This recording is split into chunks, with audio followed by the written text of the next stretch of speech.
Indeed. Sarah, how are you? I'm good, thanks. Sean, how are you? I'm okay. You're okay? Yeah, hang in there. You've only got 20 minutes to go. That's right. And the throat's holding out for the moment. Yeah.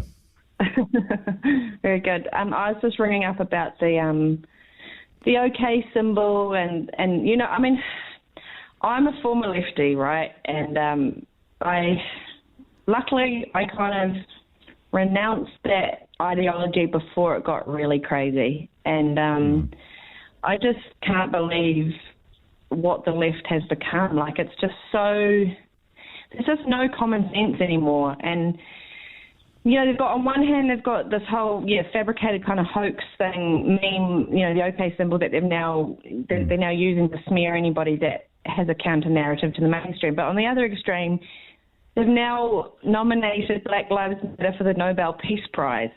So after all the so-called non-violent, which was actually violent, and burning down of properties and looting in the streets, they are now being held up as, you know, a model for equity and social justice. And the irony is just hopefully not lost on any rational thinkers still out there. Sarah, the thing that got me about this story, this wasn't people who Stuff or Professor Spoonley or the anonymous, Instagram watcher who contacted Stuff to be outraged. These young pilots weren't doing anything. They weren't even involved in a political thing. They were just innocent victims of woke outrage. Yeah, and this is the problem. It's now just hitting normal, decent people wanting to live their life. And I mean, I told you the other week that they've kicked me off Twitter, and they're actually now attacking me, even for one of the conversations I had with you about transgender. And it's Who's like, they? well, I actually don't agree. Oh, these left-wing people on Twitter that just think they have the right to call anyone who's got a counter opinion an alt-right, white supremacist, terrorists, however they deem it, they can just say it, and they're trying to convince the average Joe that that's what we are. Sarah, one thing you must remember, and there's one guy used to be on the news, did something about tourism or feathers or something, called David Farrier, who last week wrote the most vile piece of trash about me. And honestly, I didn't read it for a couple of days, and I had friends contact me and said, "You said what this a-hole has blogged about you." And I think he called me a cancer.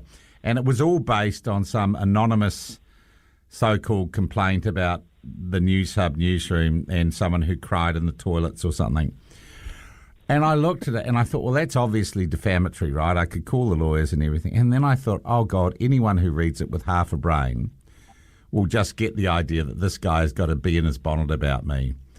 But I'll tell you one really disappointing thing. My sister rang me to ask me whether or not I was a vile, rape-enabling misogynist. And I was a bit stunned. And she had, through the people she is exposed to on social media, been getting a whole lot of, pressure on it.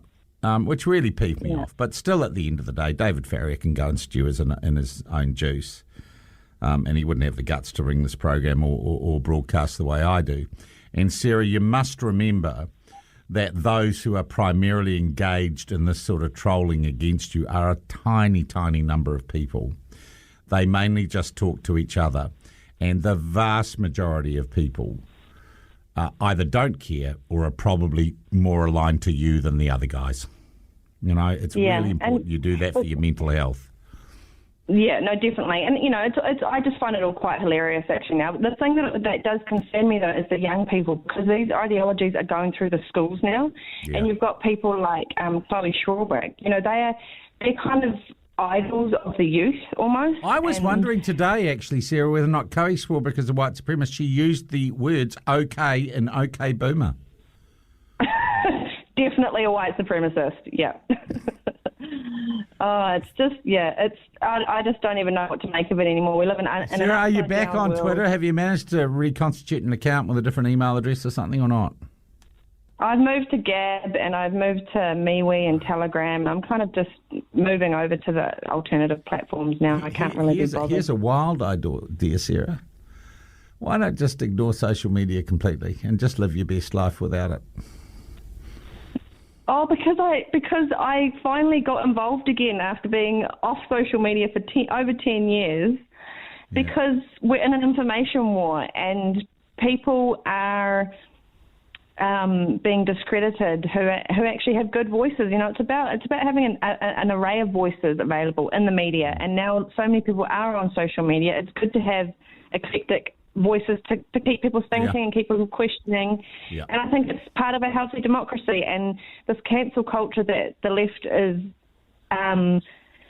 forcing upon us is because, you know, they don't, and we shouldn't give them too much thing. And but we do have to call them out and just say, don't be so silly, which was really the point of my show today with the OK thing. That's right. Just don't be so silly. What they do though, they get hordes of their minions and they get them to make complaints to the social media outlets, and that's how they get people banned and cancelled. Like, they actually have active campaigns doing that. It doesn't take many. I know, I know quite literally there are serious campaigns against me as an individual.